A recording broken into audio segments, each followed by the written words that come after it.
ಶ್ರೀ ಸಿದ್ಧಾರೂಢ ಕರ್ಮದ 21ನೇ ಅಧ್ಯಾಯ. 21ನೇ ಅಧ್ಯಾಯದ ಪೂರ್ವದಲ್ಲಿ ಶ್ರೀ ಗ್ರಂಥ ಮಹಾತ್ಮೆ. ಶ್ರೀ ಗಣೇಶಾಯ ನಮಃ. ಶ್ರೀ ಗುರು ಸಿದ್ಧಾರೂಢಾಯ ನಮಃ. 4 ವೇದ, 6 ಶಾಸ್ತ್ರ, 18 ಪುರಾಣ, 28 ದಿವ್ಯ ಆಗಮಗಳ ಸರ್ವಸಾರಭೂತವಾದ ಶ್ರೀ ಸಿದ್ಧ ಪುರುಷನ ಈ ಪವಿತ್ರವಾದ ಚರಿತ್ರೆಯನ್ನು ನಿತ್ಯವೂ ಶ್ರದ್ಧೆಯಿಂದ ಓದುವ, ಕೇಳುವ, ಪೂಜಿಸುವ ಸರ್ವಭಕ್ತರಿಗೆ ಧರ್ಮ, ಅರ್ಥ, ಕಾಮ, ಮೋಕ್ಷಗಳು ಸಿದ್ಧಿಸುವವು. ಸರ್ವ ಕಷ್ಟ ನಷ್ಟಗಳು, ಸರ್ವ ಪಾಪತಾಪಗಳು, ಚೋರ ವೈರಿ ವಿಷಭೂತಾದಿ ಭೀತಿಗಳು ಬಯಲಾಗಿ ಸರ್ವದಾ ಸಕಲ ಸನ್ಮಂಗಳಿಂದ ಕೂಡಿದ ಸುಖ ಸೌಭಾಗ್ಯಗಳು ಒದಗಿ ಬರುವವು. ಶ್ರೀ ಸಿದ್ಧ ಸದ್ಗುರುವಿನ ಕೃಪಾಪೂರ್ವಕ ಶ್ರವಣ ಮಾಡುವುದರಿಂದ ಶಾಂತಿ, ದಾಂತಿ, ವಿವೇಕ, ಜ್ಞಾನ, ಸದ್ಭಕ್ತಿಗಳು ಸಂಪ್ರಾಪ್ತವಾಗುವವು. ಈ ಗ್ರಂಥವನ್ನು ತನ್ನ ಇಷ್ಟ ದೇವತಾ ಮಂತ್ರದೊಡನೆ ಗಂಧ, ಅಕ್ಷತಾ, ಧೂಪ, ದೀಪ, ನೈವೇದ್ಯಗಳಿಂದ ಪೂಜಿಸಿ ಪ್ರತಿ ಅಧ್ಯಾಯದ ಪ್ರಾರಂಭದಲ್ಲಿ ಗ್ರಂಥ ಮಹಿಮೆಯನ್ನು ಪಠಿಸಿ ಸ್ಮರಿಸಿ ನಂತರ ಪಾರಾಯಣ ಮಾಡಿ ಮಂಗಳ, ವಿಭೂತಿ, ಪ್ರಸಾದಗಳನ್ನು ಭಕ್ತಿಯಿಂದ ಸ್ವೀಕರಿಸುವುದು ಶಿಷ್ಟರ ಸಂಪ್ರದಾಯವಾಗಿದೆ. ಇತಿ ಗ್ರಂಥ ಮಹಾತ್ಮೆ ಸಮಾಪ್ತಿ. ಓಂ ತತ್ಸತ್. ಸರ್ವದೇವರ ರೂಪದಿಂದಲೇ ನೀನು ಸದ್ಗುರು ಇರುತ್ತಿಹೇ. ಗರ್ವವನ್ನು ನೀ ಹರಣ ಮಾಡಿ ಜನರ ಭಕ್ತಿಗೆ ತರುತ್ತಿಹೇ.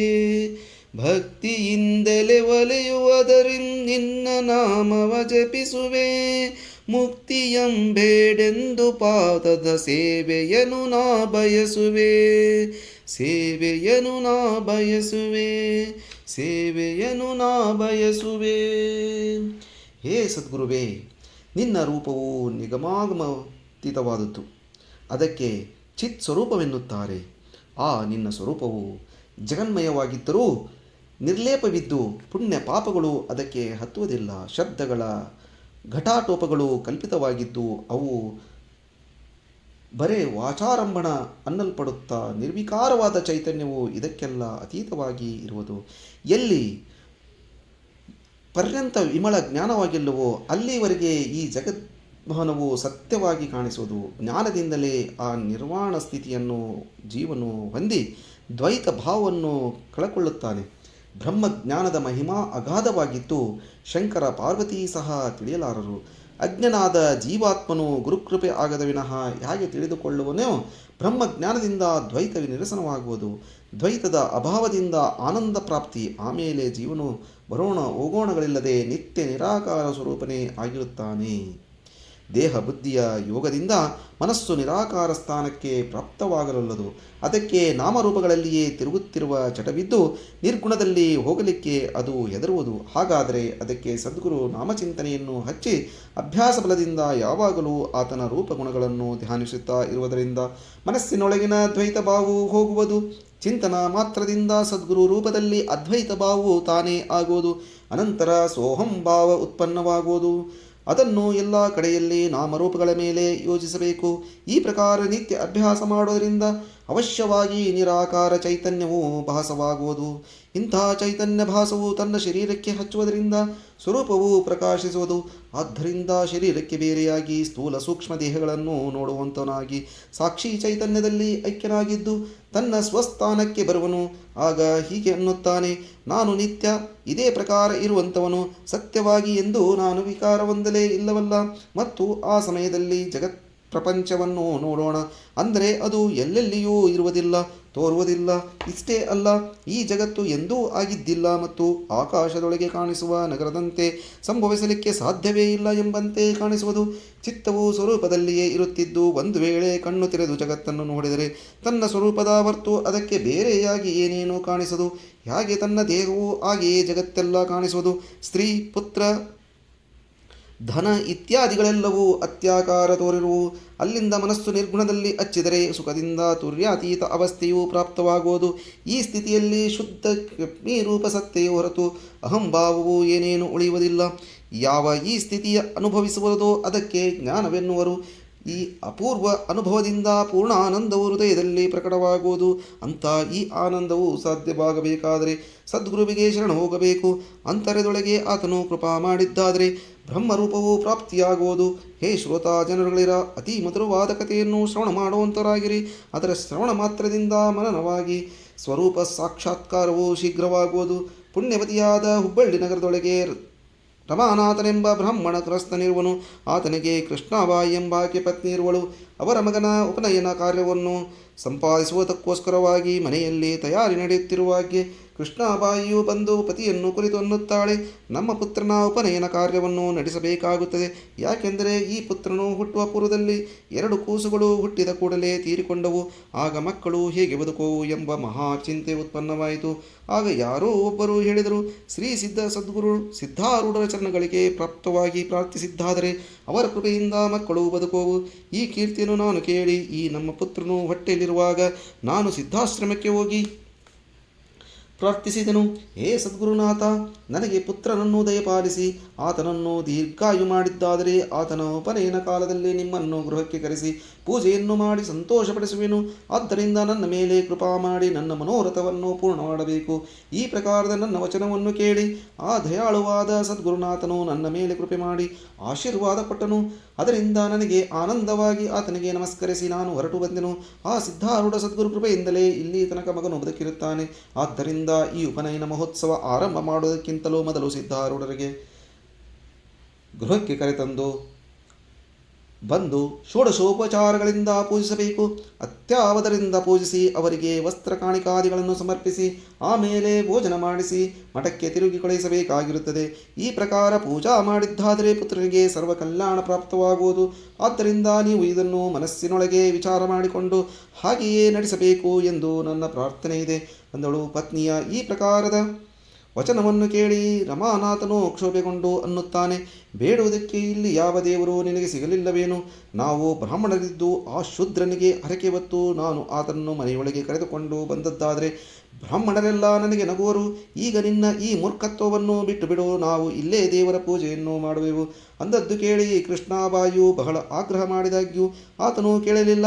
ಆಗ ಕೃಷ್ಣಾಬಾಯಿಯು ಏಕಾಂತದಲ್ಲಿ ಹೋಗಿ ಕಣ್ಣಿನಿಂದ ನೀರು ಸುರಿಸುತ್ತಾ ಸದ್ಗುರು ಪ್ರಾರ್ಥನೆ ಮಾಡುವಂತಳಾದಳು.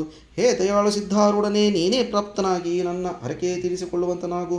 ನನ್ನ ಪತಿಯು ಸಮ್ಮತ ಪಡುವುದಿಲ್ಲ. ಆದ್ದರಿಂದ ಮನೆಗೆ ಪೂಜಾ ಮಾಡಲಿಲ್ಲವೆಂದು ನಮ್ಮ ಮೇಲೆ ಕ್ಷೋಭಿಸದೆ ನನ್ನ ಪುತ್ರನನ್ನು ಬದುಕಿಸಬೇಕಾಗಿರುತ್ತದೆ. ಕೃಷ್ಣಾಬಾಯಿಯು ಹೀಗನ್ನುತ್ತಾ ಹೃದಯದಲ್ಲಿ ಶ್ರೀ ಸಿದ್ಧಾರೂಢರ ಮೂರ್ತಿಯನ್ನು ಸ್ಮರಿಸುವಂತಳಾದಳು. ಆ ಕೂಡಲೇ ಅಲ್ಲೇ ಸದ್ಗುರು ಪ್ರಸನ್ನವಾದನಿಂದ ಆಕೆಗೆ ಆಶ್ವಾಸನೆ ಕೊಡುವಂತನಾದನು ಮತ್ತು ಆಕೆಯು ಸಮಾಧಾನ ಹೊಂದಿದಳು. ಉಪನಯನಾರಂಭದಲ್ಲಿ ದೇವರ ಪೂಜಾ ಮಾಡಬೇಕೆಂದು ರಮಾನಾಥನು ಪೂಜಾ ಸಾಮಗ್ರಿಗಳನ್ನು ತೆಗೆದುಕೊಂಡು ದೇವಗೃಹಕ್ಕೆ ಪ್ರಾಪ್ತನಾಗಲು ಅಲ್ಲಿ ಒಂದು ಚಮತ್ಕಾರವನ್ನು ಕಂಡನು. ಮಂಟಪದೊಳಗೆ ಎಲ್ಲಿ ಕೃಷ್ಣ ಮೂರ್ತಿ ಇತ್ತೋ ಅಲ್ಲೇ ಅದು ಆರೂಢ ಮೂರ್ತಿಯಾಗಿ ಕಾಣಿಸುತ್ತಿರುವುದು. ಈ ವೈಚಿತ್ರ್ಯವನ್ನು ಕಂಡು ಆತನು ಭ್ರಮೆ ಹೊಂದಿದನು. ಆಗ ಆತನು ಮನಸ್ಸಿನಲ್ಲಿ ವಿಚಾರಿಸಿದನು, ಇದು ನನ್ನ ಪತ್ನಿಯ ಕೆಲಸವಾಗಿರಬೇಕು. ತನ್ನ ಮನೋರಥವನ್ನು ಪೂರೈಸಿಕೊಳ್ಳುವ ಉದ್ದೇಶವಾಗಿ ಕೃಷ್ಣಮೂರ್ತಿಯನ್ನು ತೆಗೆದು ಆರೂಢ ಮೂರ್ತಿಯನ್ನು ಆಕೆಯು ಸ್ಥಾಪಿಸಿರಬಹುದು ಮತ್ತು ಹೀಗೆ ತನ್ನ ಇಚ್ಛೆಯನ್ನು ಪೂರ್ಣ ಮಾಡಲಿಕ್ಕೆ ನೋಡುತ್ತಾಳೆ ಎಂದು ಚಿಂತಿಸಿ ಕೃಷ್ಣಾಬಾಯಿಗೆ ಗಟ್ಟಿಯಾಗಿ ಒದರಿದ ಕೂಡಲೇ ಆಕೆಯು ಬಂದಳು. ಆಗ ಸಿಟ್ಟಿನಿಂದ ಕೇಳುತ್ತಾನೆ, ಭ್ರಷ್ಟೆ, ನೀನು ಕೃಷ್ಣಮೂರ್ತಿಯನ್ನು ತೆಗೆದು ಸಿದ್ಧಮೂರ್ತಿಯನ್ನು ಸ್ಥಾಪಿಸಿರುವೆ ಎನ್ನಲಾಗಿ ಆಕೆಯು ನಾನೇನು ಅರಿಯೇ ಎಂತ ಯಥಾರ್ಥವಾಗಿ ನೋಡಿದಳು ಮತ್ತು ಈ ಚಮತ್ಕಾರವನ್ನು ನೋಡಿ ಆಶ್ಚರ್ಯಪಟ್ಟು ಆ ದಯಾಗಣನಾದ ಸಿದ್ಧ ಸಮರ್ಥನು ಸತ್ಯವಾಗಿ ಪ್ರಾಪ್ತನಾದನು ಅಂದುಕೊಂಡಳು. ಆಕೆ ಆತನು ಸಂಪ್ರಷ್ಟವನ್ನು ತೆಗೆದು ನೋಡುತ್ತಾನೆ. ಅದರೊಳಗಿರುವ ಗಣಪತಿ ಮೂರ್ತಿ, ವಿಠ್ಠಲ ಮೂರ್ತಿ, ಸಾಲಿಗ್ರಾಮ ಎಲ್ಲವೂ ಸಿದ್ಧಾರೂಢನೇ ಆಗಿ ಕಾಣಿಸುತ್ತಿರುವು. ಇದನ್ನು ನೋಡಿ ರಮಾನಾಥನು ಆಶ್ಚರ್ಯಚಕಿತನಾಗಿ, ಇದು ನಿಜವಾಗಿ ಈಶ್ವರೀ ಮಾಯಾ ಇರುವುದು. ಸಿದ್ಧಾರೂಢರು ಸತ್ಯವಾಗಿ ಅವತಾರ ಪುರುಷರಿರುವರು, ಇದರೊಳಗೆ ಏನೇನೂ ಸಂಶಯವಿಲ್ಲ. ಏ ಸ್ತ್ರೀ, ಹೇ, ನಾನು ವ್ಯರ್ಥವಾಗಿ ಸಿಟ್ಟಿಗೆದ್ದೆ. ನೀನೇ ಸಿದ್ಧಾರೂಢರ ಅವತಾರವನ್ನು ತಿಳಿದುಕೊಂಡಿರುವೆ ಮತ್ತು ಧನ್ಯಳಾದಿ. ನಾನು ಈಗಲೇ ಸಿದ್ಧಾಶ್ರಮಕ್ಕೆ ಹೋಗಿ ಸದ್ಗುರುಗಳನ್ನು ಕರೆದುಕೊಂಡು ಬರುವೆನು ಮತ್ತು ನಿನ್ನ ಇಚ್ಛೆಯಾಗಿತ್ತೋ ಹಾಗೆಯೇ ಪೂಜಿಸುವೆನು ಎಂದನು. ಈ ಪ್ರಕಾರ ಅಂದು ತನ್ನ ಇಷ್ಟ ಮಿತ್ರರನ್ನು ಮನೆಗೆ ಕರೆಸಿಕೊಂಡು ಬಂದು ಎಲ್ಲ ದೇವರ ರೂಪದಿಂದ ಸಿದ್ಧಾರೂಢನೇ ಇರುವುದನ್ನು ತೋರಿಸಿ ಅನ್ನುತ್ತಾನೆ. ಸಿದ್ಧಾರೂಢ ಸದ್ಗುರುಗಳ ಸತ್ತ ಎಂಥದ್ದಂತೆ ಎಲ್ಲ ದೇವರುಗಳಾಗಿ ತಾನೇ ಇದ್ದಾನೆ. ನಾವು ಆತನ ಮಹಿಮೆಯನ್ನು ತಿಳಿಯದೆ ವ್ಯರ್ಥವಾಗಿ ಕರ್ಮ ಮಾರ್ಗವನ್ನು ಅನುಸರಿಸಿದೆವು. ಈಗಲಾದರೂ ಆ ಸದ್ಗುರುರಾಯನಿಗೆ ಶರಣು ಹೋಗಿ ಸದ್ಭಾವದಿಂದ ಆತನ ಚರಣಗಳನ್ನು ಹಿಡಿದು ಪ್ರೇಮದಿಂದ ಆತನನ್ನು ಪೂಜಿಸಿದ್ದಾದರೆ ನಾವು ಈ ಲೋಕದಲ್ಲಿ ಧನ್ಯರಾಗುವೆವು. ಈ ಪ್ರಕಾರ ಅಂದು ರಮಾನಾಥನು ಸಿದ್ಧಾಶ್ರಮಕ್ಕೆ ಹೋಗಿ ಶ್ರೀ ಸಿದ್ಧಾರೂಢನನ್ನು ಪ್ರಾರ್ಥಿಸಿ ಸ್ವಗೃಹಕ್ಕೆ ಕರೆದುಕೊಂಡು ಬರುವಂತನಾದನು. ಕೃಷ್ಣಾಬಾಯಿಯು ಸದ್ಗುರುಗಳಿಗೋಸ್ಕರ ದಿವ್ಯ ಪೀಠವನ್ನು ಹಾಕಿ ಅವರ ದಾರಿ ನೋಡುತ್ತಿದ್ದಳು. ಸಿದ್ಧರನ್ನು ನೋಡಿದ ಕೂಡಲೇ ಆಕೆಗೆ ಉತ್ಕಟ ಉತ್ಪನ್ನವಾಯಿತು. ಆಗ ಸಿದ್ಧಾರೂಢರನ್ನು ಆಸನದ ಮೇಲೆ ಕುಳ್ಳಿರಿಸಿ ತನ್ನ ಮಸ್ತಕವನ್ನು ಆತನ ಚರಣಗಳಲ್ಲಿಟ್ಟು ನೇತ್ರೋದಕದಿಂದ ಆತನ ಪಾದ ಪ್ರಕ್ಷಳಾಗಿ ಮಾಡುವಂತಳಾದಳು. ಅನ್ನುತ್ತಾಳೆ, ಏ ದೀನದಯಾಳು ಸಿದ್ಧನಾಥ, ದೀನ ಅನಾಥರಾದ ನಮ್ಮನ್ನು ನೀನು ರಕ್ಷಿಸುತ್ತಿ. ನಾವು ನಿನ್ನ ಮಹಿಮೆಯನ್ನು ತಿಳಿಯಲಾರೆವು, ಆದರೂ ಹೇ ದೀನನಾಥ ಕೃಪಾ ಮಾಡಿದಿ ಅಂದಳು. ಆಗ ಎಲ್ಲ ಪೂಜಾ ಸಾಮಗ್ರಿಗಳನ್ನು ತೆಗೆದುಕೊಂಡು ಬಂದು ದಯಾನಾಥನು ಸಿದ್ಧಾರೂಢರ ಚರಣಗಳಿಗೆ ನಮನ ಮಾಡಿದನು. ಆಮೇಲೆ ವೇದ ವಿಧಿಗನುಸರಿಸಿ ಯಥಾಸಾಂಗ ರೀತಿಯಿಂದ ಸದ್ಗುರುಗಳನ್ನು ಪೂಜಿಸುವಂತವನಾದನು. ಎಲ್ಲ ಇಷ್ಟಮಿತ್ರರನ್ನು ಕೂಡಿಕೊಂಡು ಈ ಪ್ರಕಾರ ಪೂಜಾ ಮಾಡಿ ನೈವೇದ್ಯ ಸಮರ್ಪಿಸಿ ವಿಧಿ ಪ್ರಕಾರ ಸಿದ್ಧಾರೂಢರಿಗೆ ಆರತಿ ಬೆಳಗಿದರು. ಆಮೇಲೆ ರಮಾನಾಥನು ಸದ್ಗುರುಗಳಿಗೆ ರಕ್ಷಣೆ ತತ್ತು ಒಂದು ದಿವ್ಯ ಶಲ್ಲೆಯನ್ನು ಸಮರ್ಪಿಸಿ ಅವರನ್ನು ಗಾಡಿ ಮೇಲೆ ಕೂಡಿಸಿ ಸಿದ್ಧಾಶ್ರಮಕ್ಕೆ ಮುಟ್ಟಿಸಿ ಬಂದನು. ಚರಿತ್ರೆ ಕಥೆ ಇಲ್ಲಿಗೆ ಮುಗಿಯಿತು. ಈಗ ಲಕ್ಷಾರ್ಥವನ್ನು ಕೇಳುವಂತರಾಗಿರಿ. ರಮಾನಾಥನೇ ಕರ್ಮಠ ಜೀವನು, ಅವನ ಪತ್ನಿಯು ಸದ್ಬುದ್ಧಿಯು 2 ಸಾರಿ ಜ್ಞಾನ ಸ್ಫೂರ್ತಿಯನ್ನು ಪ್ರಸವಿಸಿದಳು. ಆದರೆ ಗುರುಕೃಪೆಯಾಗದೇ ಇದ್ದುದರಿಂದ ಕರ್ಮವ್ಯಂಗ ರೋಗವು ಹತ್ತಿ ಸತ್ತು ಹೋದವು. 3ನೇ ಬೋಧಪುತ್ರನನ್ನು ಅಡೆಯುವ ಮೊದಲು ಸದ್ಗುರುವಿಗೆ ಶರಣು ಹೋದಳು. ಸದ್ಗುರು ರಾಯನ ಕೃಪೆಯಿಂದ ಬೋಧಪುತ್ರನು ಬದುಕಿದನು. ಆಗ ಸದ್ಗುರುವನ್ನು ಆಂತರ್ಯವೆಂಬ ಮನೆಯಲ್ಲಿ ಕರೆದುಕೊಂಡು ಬರಬೇಕಾಗಿ ಜೀವನಿಗೆ ಸದ್ಬುದ್ಧಿಯು ಪ್ರಾರ್ಥಿಸಿದಳು. ಇದನ್ನು ಕೇಳಿ ಪ್ರವೃತ್ತಿಪರ ಜೀವನು ಸಿಟ್ಟಿಗೆದ್ದು, ನಿವೃತ್ತಿಪರ ಸದ್ಗುರು ನಿಮಗೆ ವಿಜಾತಿಯ ನಿಂತಿರುತ್ತಾನೆ, ಅವನನ್ನು ಒಳಗೆ ತಂದರೆ ನಮ್ಮ ಧರ್ಮ ಮುಳುವಾಗುವುದು ಎಂದು ಗಲಬಲ ಮಾಡಲಿಕ್ಕೆ ಆರಂಭಿಸಿದನು. ತಿರಸ್ಕಾರ ಬುದ್ಧಿಯಿಂದಾದರೂ ಆತನ ವೃತ್ತಿ ತದಾಕಾರವಾಗಿ ಗುರುಮೂರ್ತಿಯನ್ನೇ ಹೃದಯದೊಳಗೆ ಕಾಣುವಂತವನಾಗಿ ಆ ವೃತ್ತಿಯು ಸದ್ಗುರು ಪಾದದ ಕಡೆಗೆ ತಿರುಗಿತು. ರಾಗ ಬುದ್ಧಿಯಿಂದಾಗಲಿ ದ್ವೇಷ ಬುದ್ಧಿಯಿಂದಾಗಲಿ ಸದ್ಗುರು ಚಿಂತನವಾದ ಮಾತ್ರದಿಂದ ವೃತ್ತಿ ತದಾಕಾರವಾಗಿ ಅದರಿಂದ ಪ್ರೇಮ ಉತ್ಪನ್ನವಾಗುವುದು. ಗುರು ಚರಣದಲ್ಲಿ ಪ್ರೇಮವು ಹುಟ್ಟಿ ಸದ್ಗುರುವನ್ನು ಆಂತರ್ಯದಲ್ಲಿ ಕರೆದು ತಂದು ಪ್ರೇಮ ಬರದಿಂದ ಆತನನ್ನು ಪೂಜಿಸಿ ಜೀವನು ಒಳವರೆಗೂ ಆನಂದದಿಂದ ಭರಿತನಾದನು. ಬೋಧವು ಹೃದಯದಲ್ಲಿ ಸ್ಥಿರವಾದ ಮೇಲೆ ಚಿತ್ತವು ನಿರ್ಮಲವಾಯಿತು. ಅನಂತರ ಸದ್ಗುರುವಿಗೆ ಭಕ್ತಿ ಎಂಬ ದಕ್ಷಿಣೆ ಮತ್ತು ಪ್ರೇಮವೆಂಬ ಸುಂದರವಾದ ಶಲ್ಲೆಯನ್ನು ಜೀವನು ಅರ್ಪಿಸಿದನು. ಈ ಪ್ರಕಾರ ಸದ್ಗುರುವನ್ನು ಪೂಜಿಸಿದ್ದರಿಂದ ಆಂತರ್ಯದೊಳಗೆ ಸಮಾನ ಜ್ಞಾನವು ಸ್ಥಿರವಾಗಿ ಅಂಥ ಜ್ಞಾನದಿಂದ ದ್ವೇಷ ಭಾವವು ದ್ವೈತ ಭಾವವು ಪೂರ್ಣವಾಗಿ ದಾರಿ ಹೋಗುವುದು. ಈ ಸದ್ಗುರುವಿನ ಚಿಂತನ ಮಾಡುವುದರಿಂದ ಅಥವಾ ಈತನ ಚರಿತ್ರೆ ಪಠಣದಿಂದ ಮನಸ್ಸು ತದಾಕಾರವಾಗಿ ಸರ್ವತ್ರದಲ್ಲಿಯೂ ತದ್ರೂಪವೇ ಕಾಣಿಸುವುದು. ಹೇ ಶ್ರೋತಾ ಜನರುಗಳಿರ, ಮುಂದಿನ ಅಧ್ಯಾಯದಲ್ಲಿ ಮಧುರವಾದ ಕಥೆಯನ್ನು ಶ್ರವಣ ಮಾಡುವಂತರಾಗಿರಿ. ಅದರ ಶ್ರವಣದಿಂದ ಜಗತ್ಪ್ರಯದಲ್ಲಿ ಆನಂದ ತುಂಬುವುದು ಎಂಬಲ್ಲಿಗೆ ಶ್ರೀ ಸಿದ್ಧಾರೂಢ ಕಥಾಮೃತಗಳು ಶ್ರವಣ ಮಾತ್ರದಿಂದ ಸರ್ವ ಪಾಪಗಳನ್ನು ಭಸ್ಮ ಮಾಡುವಂಥ ಈ 21ನೇ ಅಧ್ಯಾಯವನ್ನು ಶಿವದಾಸನು ಶ್ರೀ ಸಿದ್ಧಾರೂಢ ಸದ್ಗುರುಗಳ ಚರಣಾರವಿಂದಗಳಲ್ಲಿ ಅರ್ಪಿಸುತ್ತಿರುವನು.